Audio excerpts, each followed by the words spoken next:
grandmom, maybe not up to that.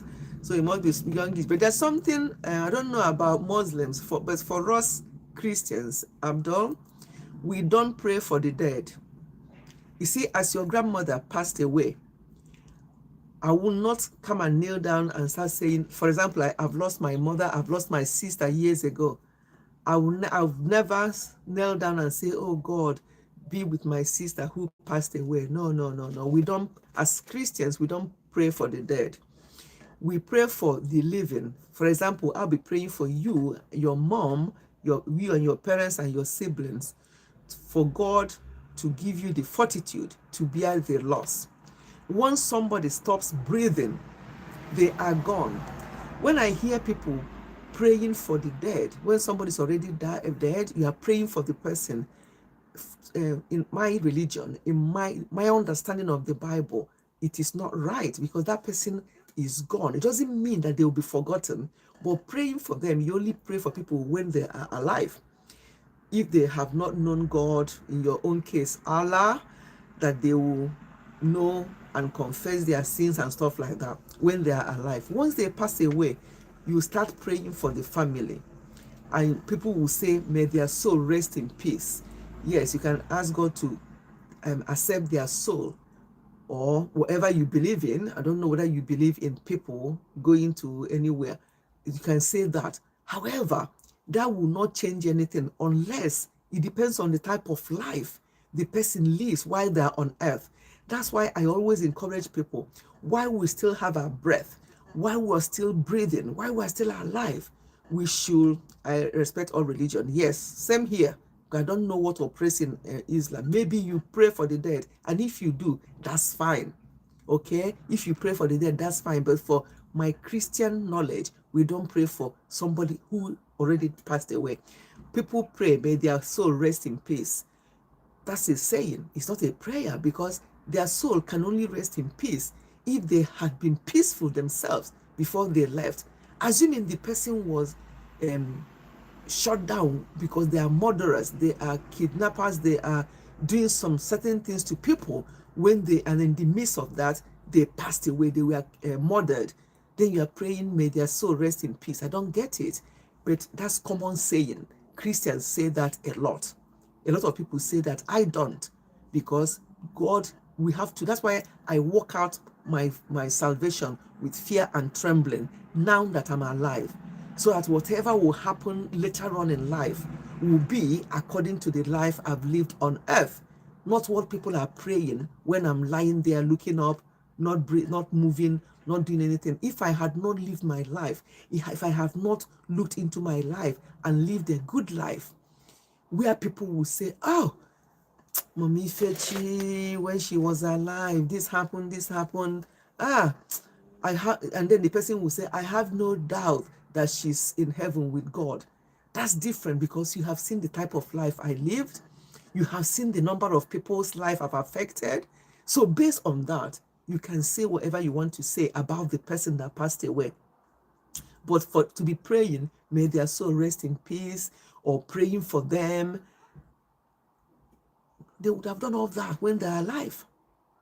Yeah, so that's what I'm trying to say. But if it makes you feel better to pray for your grandma, of course, yes. But what I will be doing is praying for your family, for you and your family, for God or Allah to give you the fortitude to bear the loss of your grandmother. That's the way, my own understanding of praying when people pass away. But please, just like you respect all religion, same here. So if that is what you do, you pray for the dead, because I don't know about anything about your religion, then please go ahead and do it. Yes, we need to respect every religion, because everybody we're not all the same, definitely. But what we don't want to be doing is to be segregating or talking down on other religions, or being petty to people about their religion. I don't like that, because at the end of the day, all these things will not take us anywhere. What will take us somewhere is the type of life we lived while we are on earth. That is what matters to God. The type of life we lived. What did we actually achieve? What is our purpose? What is our purpose in life? What did we actually Why are we actually here? That's the main thing. That is what matters most to me, more than religion. That's why I don't talk about church. I don't ask anybody, have you been to church today? Because to me, that is not necessary. That is not what God is looking at. He's looking at our lives.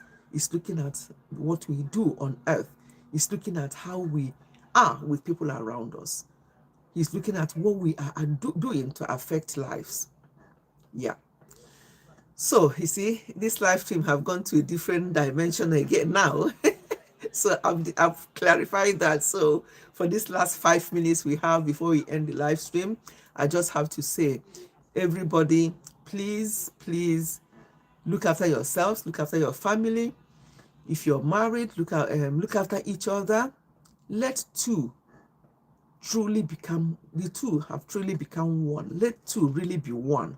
Do not speak to your spouse. Do not talk down on your spouse. Do not use their body image to disrespect them or to say unkind words to them. Do not look at your wife who, because after having some children, added weight, and you're using that to body shame her. Do not look at your husband who now has pot belly and did not have pot belly when you got married. Do not use that to body shame him. Talk to each other with respect. I hear people always say, men like respect. The only thing you do for a man is to respect him. I hear you, and I agree with that. However, respect is reciprocal. You have to mutually respect each other. Husband, respect your wife. Wife, respect your husband. So it's not one way. Oh, men like respect. And because of that, they can talk to you anyhow. They can treat you anyhow. And when you talk back or when you react, then they will flag fly the flag of you're disrespecting me. We have to know that marriage is a partnership, and no matter what, once you're married to somebody, you are now intertwined with the person, and so shall it be, really. So, having said that, I'm going to be ending the live stream. I pray and hope that the rest of this week, the week is ending this weekend. In 2 days' time, we're going to be entering a fresh week. So we thank God so far for this week that is just ending, and pray that the new week will bring new things to us and to our loved ones. And whatever it is that is going on in your lives, be it in your workplace, be it in your homes, anywhere, just hand over. Do your bit first. Do your bit as a human being, and then hand over every other thing to God for Him to sort things out for you. Do not take laws into your hands. If you are in a particular country, especially the countries in the diaspora, study the behavior of that place. Their laws and regulations, very, very important. A lot of people are in trouble because of some innocent things they've done or said. The choice of words as well that we use, some of the things we say back home. I'm going to end this live stream by telling a little story where a husband and wife were having problem. They were, being, so to solve the problem for them, and the person was asking, so what is the problem? And he said, hey, well, the problem is that we have no issue. The problem is that we have no issue for the past 3 years. We have no issue. And that's why he's doing this. I'm like, and the person was like, don't understand our language of having an issue. What do you mean not having? If you don't have an issue, so why are you here? So because in Nigeria or in my language, people say, they say I don't have an we don't have issue, meaning they don't have children. Call it what it is. Don't say, oh, we don't have issues yet.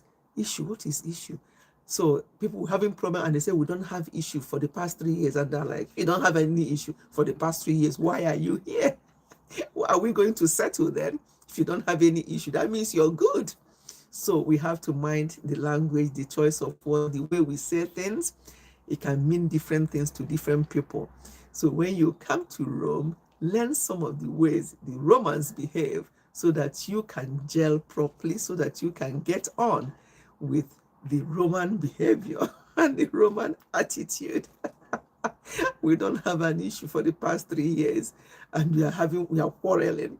So, and the woman was trying to say is because they don't have children for the past 3 years. That's why they are blaming each other or they are having problem. But that issue that she used, instead of saying pregnancy, that we have not conceived for 3 years, and he said we don't have issue, which Nigerians use sometimes, but in other countries, in other places, it means totally different thing. So let us mind our choice of words, especially where we are. Learn the culture. Take the good ones and drop the bad ones. And on that note, we are going to end the live stream. I know we haven't seen a lot of people today, but hopefully it's only 1 hour so people can replay and join in this impromptu discussion. So I'm going to end the live stream now. Bye. Bye, everyone. I think Abdul was with me before, but I think he's gone now. Bye.